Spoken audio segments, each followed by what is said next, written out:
जो ये सोच ले कोई भी काम करने से पहले कि मेरा भी मन है, अगर मेरे साथ कोई ऐसा करे तो क्या होगा, वो आदमी कभी बुरा नहीं कर सकता। लेकिन अपने आप को तो तुम अच्छा सुखी देखना चाहते हो और दूसरे के प्रति आपकी कोई भावना ही नहीं है, तो ऐसा कभी नहीं हो सकता।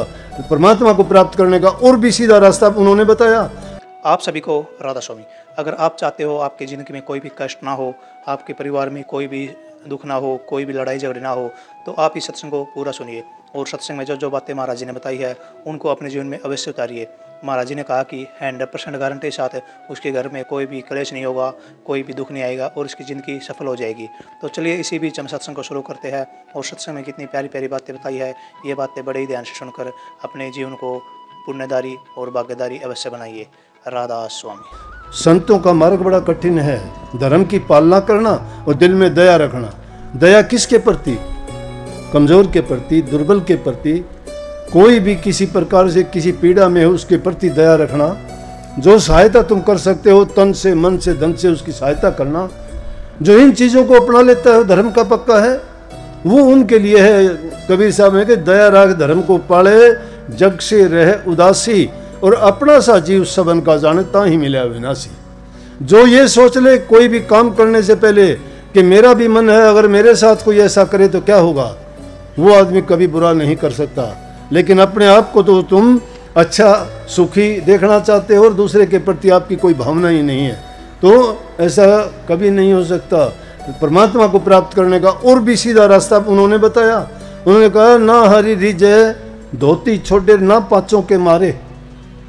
ना तो परमात्मा पांचों इंद्रियों के मारने से, कौन सी काम क्रोध लोभ मोह अहंकार इनको मारने से परमात्मा नहीं मिल जाता, और ना ही धोती वस्त्र त्यागने से मिल जाता है।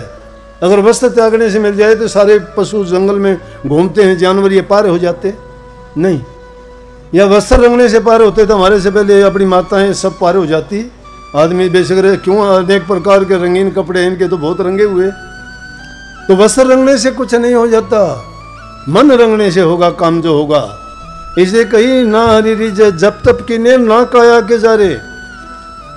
क्या कह दिया? ना जब तप की ने भी नहीं और ना काया के जारे। कहने का मतलब है अगर तुमने धुने लगा के शरीर को कष्ट दे दिया, इसको इसका शरीर का दुख क्या है, शरीर का कसूर क्या है? शरीर में जो रहने वाली चीज है मन है, वो मन करता है बदमाशियां। तो मन को तो काबू नहीं करते, शरीर को कष्ट देते हो, कितने धुनों में तपते हो, कितने तुम यज्ञ हवन करते हो, लेकिन मन काबू में नहीं आया। विचार नहीं बदले आपके। विचार जब तक आपके नहीं बदलते हैं, चाहे लाख क्रियाएं करो दुनियादारी की, क्या फायदा होगा? चाहे लाख सत्संग सुनो, तुम्हें भी कोई फायदा नहीं होगा। लाख तुम नाम का जिक्र करे जाओ, कोई फायदा नहीं होगा। जो फायदा तुम्हें किस चीज में होगा? जो बात कही है उससे, ना हरि रिजय जब तक किन्ने ना काया के जारे, ना हरि रिजय धोती छोड़े ना पांचों के मारे। ना इनके पांचों के मारने से, ना कपड़े छोड़ने से, ना जब तप करने से परमात्मा रिझता है। परमात्मा रिझता है शुद्ध हृदय रखने से। और वो कैसे होगा कि नित्य प्रति कोई काम करने से करते जाओगे ना, तो एक दिन ऐसा आएगा कि तुम काबू आ जाएगा। ये इसीलिए कहिए करत करत अभ्यास के जड़मती होत सुजान, रसरी आवत जात तो शिल पर गिरत निशान। अभ्यास बहुत बड़ी चीज है, अभ्यास करना चाहिए। सारी चीजों को भूला करो, प्रभु के नाम का सुमन करना, ध्यान करना, अभ्यास करना कभी ना भूलो। वो हमारी सबसे मुख्य चीज है। अगर ऐसा नहीं करते, वो किसी को ना दिखानी है। जो नाम भक्ति करते हो तुम्हारे लिए है, वो परिवार के किसी आदमी को नहीं मिलती है, ना किसी रिश्तेदार को तुम दे सकते हो, तुम्हारे लिए है। दुनियादारी के काम जितने भी करते हो, तन से करते हो उनके होंगे, मन से करते हो उनके होंगे। उनके बारे में भला बुरा अच्छा जो भी सोचते हो, उनके कोई भी बातें जो करते हो, शिक्षा देते हो, उनके होंगे, वो कर सकते हो। धन से भी उनके कर दोगे, लेकिन मन तुम्हारा अपना ही होगा। मन के माध्यम से ही आप रूहानी काम कर सकते हो। मन जिसका विचलित है, मन जिसका रुका नहीं है, ये मन जिसका भागता फिरता है, तो ये बड़ा जालिम है। ये इसने बड़े बड़े संतों महात्माओं फकीरों को, जिन्होंने पूरी जिंदगी दाव पर लगा दी, उनको भी धड़ाम देसी आकाश पे चढ़े हुए गिराने में देर नहीं की। कही है साधो मन है बड़ा जालिम, जिसका मन से पड़ा वास्ता उसी को है मालूम। इस मन से वास्ता हम डालते ही नहीं, हम तो मन के कहे में चलते हैं। मन जो कहता है वो करते हैं। मन ने कहा खा लिया, मन ने कहा सो गए, मन ने कहा काम किया, मन ने कहा ये नहीं करना तो नहीं करना। मन ने दी गति कहीं ना जाए, मन की गति का कहा ही नहीं जाता ये क्या करता है, क्या चाहता है, क्या कर देता है। इसलिए मन पर नजर रखनी है। इस मन को जिसने सुलझा लिया, मन अब काबू कैसे आए? सवाल कर सकते हो मन काबू कैसे आए? कमजोर के आदमी को तो काबू आएगा नहीं। इस मन से ताकतवर कौन है? गुरु। गुरु गुरु के अधीन कर दीजिए इसको। कहते हैं ना कि तुम गुरु को तन मन धन दे दिया। तन मन धन गुरु की आज्ञा में खर्च करना चाहिए। गुरु की आज्ञा के बिना काम नहीं करना चाहिए। गुरु की सहमति, गुरु की आज्ञा लेके अगर करते हो तो उसमें तुम्हारा कसूर नहीं, तुम्हारे मन का काम नहीं हुआ। तुम्हारा मन तुम्हारा नहीं रहा। जिस दिन से गुरु से दीक्षा ली, मन गुरु का हो चुका। इसलिए तुम्हें कोई अधिकार नहीं रह गया कि उस मन से तुम अपनी मर्जी से काम करो, लेकिन करते हो। गुरु के कहाँ बने? दिखावा है, छड़ावा है। ये मन बहुत बड़ा छड़िया है, छड़ लेता है। ये बड़े बड़े छड़े इसने बहुत ये और तरह का है, करवा देता है। बड़े से बड़े को गलती करवा देता है। और जितना बड़ा बनता है उसकी परीक्षा भी उतनी बड़ी होती है, और उसको गिरा लेता है किसी न किसी रूप में। कबीर साहब का एक शिष्य था कमाल खां, बहुत ऊंचे दर्जे का अभ्यास करने वाला था, नाम की कमाई की। कबीर साहब की नज़र में बहुत अच्छा था। कबीर साहब ने उसको कहा कि भाई चलो तेरे को अधिकार दे दिया, तू भी नाम की दीक्षा दिया कर। बड़ा अच्छा था, नाम देना शुरू कर दिया। दक्षिण दिशा की ओर चले गया। वहाँ गया, नाम का प्रचार, गुरुमत के सिद्धांत, जो शिक्षा कबीर साहब की थी, सत्संगियों में, आम लोगों में प्रचार प्रसार शुरू किया। देखते देखते बड़े लोग सत्संगों में आने लग गए। बड़ी अच्छी बातें थी। जो चीज़ें इंसान के जीवन को संवारती हैं, समाज को अच्छी दिशा देती हैं, और जो बुराइयों को मिटा देती है, उस सबको अच्छी लगती हैं। धीरे धीरे करके सत्संग इतना फैलता चला गया कि वहाँ के राजा का एक वजीर था, दरिया खां जिसका नाम था। उसने भी सत्संग में आके बैठना शुरू कर दिया। जो जो सत्संग सुनता गया उसके भी विचार बदल गए। हालांकि वो मुस्लिम धर्म का मानने वाला था। उसने भी कमाल साहब से नाम की दीक्षा ले ली। अब नाम की दीक्षा तो उसने ले ली, और था भी बड़ा पक्का। गुरु पे यकीन भी उसका दृढ़ था, और बहुत विश्वास के साथ, श्रद्धा के साथ सत्संग में आता, सुनता। जीवन उसका भी पूरा बदल गया। लेकिन आदमी को थोड़ा सा भी यूँ समझो कि आप भी सत्संगी हो, थोड़ा सा मान बढ़ाई मिलनी शुरू हो जाए, थोड़ी सी इज्जत मिलनी शुरू हो जाए, थोड़े से लोग आपको सम्मान की दृष्टि से देखने लग जाएं, तो समझ लो कि काल ने दाव चला दिया है। काल दाव चलाता है, ऐसा बना देता है। फिर वो आदमी दूसरे से आशा रखनी शुरू कर देता है कि ये मुझे इज्जत देगा, ये मुझे सलाम करेगा, ये मुझे प्यार करेगा, ये कुछ नहीं है, मैं बहुत ऊंचा चढ़ गया। ऐसे करते करते जो दूसरे धर्म के लोग थे, मुसलमान धर्म में मानने वाले जो मुल्ला वगैरह थे, उन्होंने राजा से शिकायत कर दी कि ये आदमी है, ये कमाल साहब, इसने तो बड़ा गलत कर दिया, हमारे समाज में प्रचार उल्टे सीधे करता है, ये तो पूजा पाठ की बात बताता है, अल्लाह के बारे में कुछ नहीं कहता, धर्म भ्रष्ट होते जा रहे हैं लोग, और ये तो हमारा सारा का सारा इसने काम बड़ा खराब कर दिया। शुरू हो गया काम वहाँ पे। जब इस बात को देखा तो राजा ने हुक्म दे दिया उनकी बात मान के कि इसको कुएं में डाल दो, और कुएं में डाल के पत्थर मारते रहो इस पे जब तक ये मर नहीं जाता। लोगों ने पकड़ के उसको कुएं में डाल दिया कमाल साहब को, और पत्थर मारने शुरू कर दिए। लेकिन जाको राखे साइयां मार सके ना कोई, बाल न बांका कर सके जो जुग बैरी हुए। बाल भी बांका नहीं कर सकता जिसका रखवाला प्रभु है, जिसका सतगुरु रखवाला है, उसका कोई कुछ नहीं कर सकता। लेकिन हम सतगुरु के बनते नहीं। सतगुरु के अगर बन जाएं तो हमें परवाह नहीं है, निर्भय होके खेलो। फिर हम तो अपने बने रहते हैं, अपने बने रहते हैं, तो भाई ये दुख तकलीफ तो होंगी आपको ही। गुरु के होके देखो, फिर पता लगेगा कि तकलीफ आपको होती है या गुरु को होती है। कमाल साहब को इस चीज की परवाह नहीं थी। कुएं में था, लोग पत्थर मारते, पत्थर लग के नीचे चले जाते, ऊपर आ जाता, पत्थर उसको लगते ही नहीं थे। अब वो बात फैलती फैलती दरिया खां के पास भी गई। अब हुक्म राजा का, कोई आदमी बोला एक भी नहीं बचेगा, कोई बचेगा उसको बहुत सख्त सजा मिलेगी। अब दरिया खां ने सोचा मैं क्या करूं, अगर मारूंगा तो बेअदबी होगी, ये तो बहुत बुरी बात है कि गुरु को मैं पत्थर कैसे मारूं, गुरु हो गया मेरा तो। अगर नहीं मारूंगा तो राजा मुझे मरवा देगा। अब बड़ी उलझन होगी उसके सामने। सोचता रहा, पूरा दिन निकल गया। उसने आखिर उसके मन ने उसको कहा कि तू ऐसा कर, शाम के टाइम जाके अंधेरा हो जाए फूल मार देना। ये फूल है ना, फूल, ये फूल किसी को भेंट करना बड़ा प्यार का प्रतीक है, प्यार देता है। लेकिन फूल ये किसी को मार दे तो घोड़े का काम भी करता है। तुम किसी की तरफ फूल फेंकते हो ना, तोड़ तोड़ के, अगर किसी की आंख में लग जाए अंधा हो जाएगा।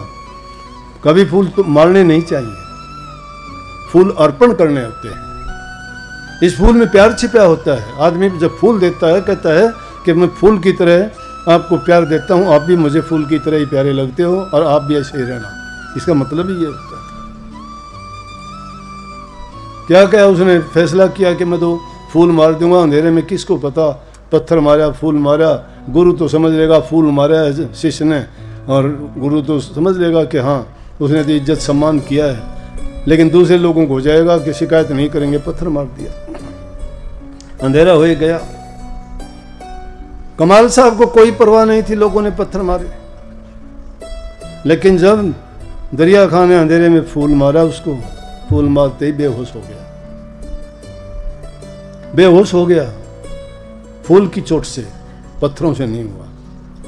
बाहर निकाला, दरिया खां ने बाहर निकलवाया, डॉक्टरों से दवाई दिलाई, पानी के छिड़के दिए, होश में आया। कहने लगे जी क्या हुआ, ये जो फूल की चोट थी उससे बेहोश हो गया। बोले जी लोगों ने पत्थर मारे, उससे कुछ नहीं हुआ, मेरे फूल से।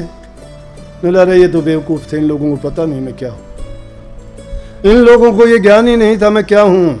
सत्संगों में आने वाले रहने वाले लोगों को भी नहीं पता कि गुरु क्या होता है। गुरु को परखने के लिए दिल की आंखें खोलनी चाहिए।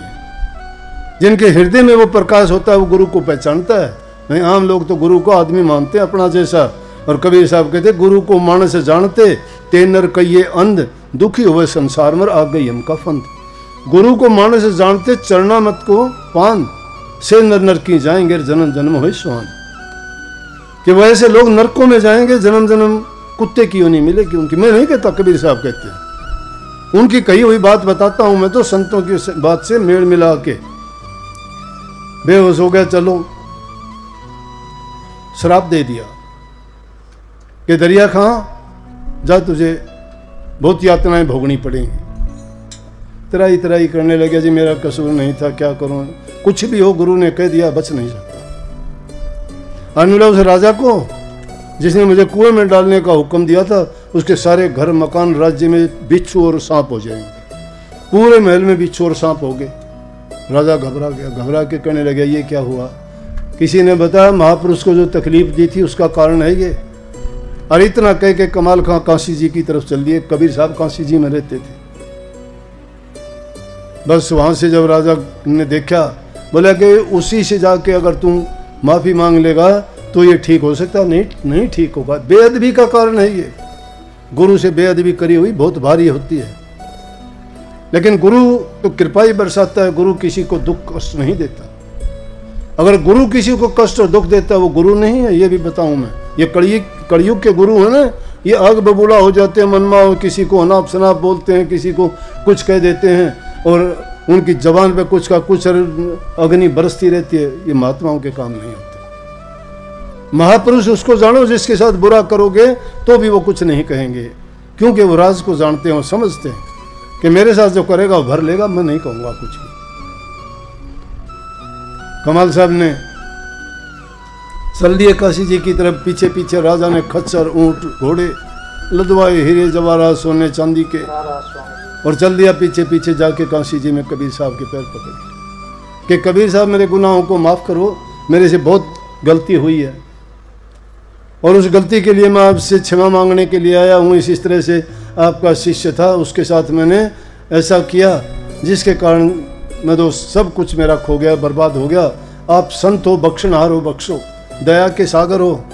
आप तो पापियों को भी माफ़ करते हो। बोला भाई बात क्या है कि इस तरह से कमाल साहब के साथ में बात हुई थी और ये बात हुई। कमाल साहब आ गए, उससे कहने लगे चलो जा तुझे तो बख्शा।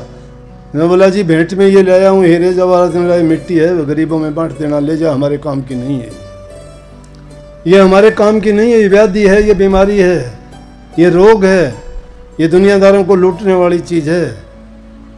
इसीलिए तो बोला बार बार, मैंने कितनी बार समझाया कहा कि ठगनी है, ये लुटेरी है, ये माया, ये बड़े बड़ों की बुद्धि को हर लेती है, ये गुरु से नाता ये तुड़वाती है, परिवार से ये तुड़वाती है, भाई से भाई का दुश्मन ये बनवाती है, तो ये नरकों में ले जाने वाला काम करती है। ये नहीं चाहिए हमें, ये जिसको मिल गई उसकी बुद्धि भ्रष्ट हो जाती है। बोला ले जा इसको, उल्टा वापिस कर। और बोला कि बात सुन, तुझे तो माफ कर दिया, मैं तो माफ कर दूंगा, कोई कुछ नहीं, लेकिन गुरु का झटका हुआ माफ नहीं होता। गुरु ने झटकाया तेरे को, उसका किया था, उसकी बेअदबी की थी, लेकिन उसको भी मैं ये कहता हूँ आज से उसको गुरुवाई का हक नहीं है, वो आज के बाद गुरुवाई नहीं कर सकता। संतों का ये काम नहीं है। संत अगर दुनियादारी के लोगों को उनके पाप कर्म देख के, उनकी बिना बुद्धि की सोच के कारण कुछ बोलने से कहने से अगर संत अपना संतुलन खो बैठे और वो कुछ गलत उल्ट सीधा बात करें, अरे संत तो उनको संताप से बचाने के लिए, पापों से बचाने के लिए, भूत प्रेतों की योनि से निकालने के लिए आते हैं और उनको इस तरह के श्राप थोड़े देते हैं। कमाल खां भी आगे के लिए गुरु नहीं है, कोई अधिकार नहीं है उसको। और कमाल खां को आदेश दिया कि जब तक ये दरिया खां अगर नरकों में रहेगा तुझे इसको साथ रहना पड़ेगा, जब तक इसका उद्धार और कल्याण नहीं हो जाता तब तक तू इसके साथ ही रहेगा, इसका उद्धार होने के बाद ही तू अपना जीवन बदल सकता है। तो संत इस प्रकार से किसी को दुख और कष्ट देने के लिए नहीं, उनके जीवन को बनाने और संवारने के लिए आते हैं। और कहने लगे कि तूने जो है कमाल साहब के तेरा गुरु था, उसके साथ जो बेअदबी की है तू उससे बच नहीं सकता, उससे तू नहीं बच सकता, क्योंकि कर्म की मार रुका न पुकार। जो इंसान कर्म बना लेता है उस कर्म को कोई नहीं मिट सकता, कर्म से कोई नहीं मिट सकता। कर्म बन गया, उसकी हालत यह है जैसे पत्ता पेड़ से टूट के गिर गया। सत्संग को पूरा सुनने के लिए आपका बहुत बहुत धन्यवाद। हम आशा करते हैं आपने सत्संग को बड़ा ही ध्यान से सुना होगा। कृपया सत्संग में जो जो बातें बताई है उन अनमोल बातों को अपने जीवन में उतार कर अपने जीवन को सफल अवश्य बनाइए। और अगर आपको महाराज जी प्रवचन अच्छे लगे तो कमेंट में राधा स्वामी लिखकर पुण्य के भागीदार अवश्य बनिए। मिलते हैं जल्दी एक नए सत्संग के साथ, तब तक के लिए राधा स्वामी।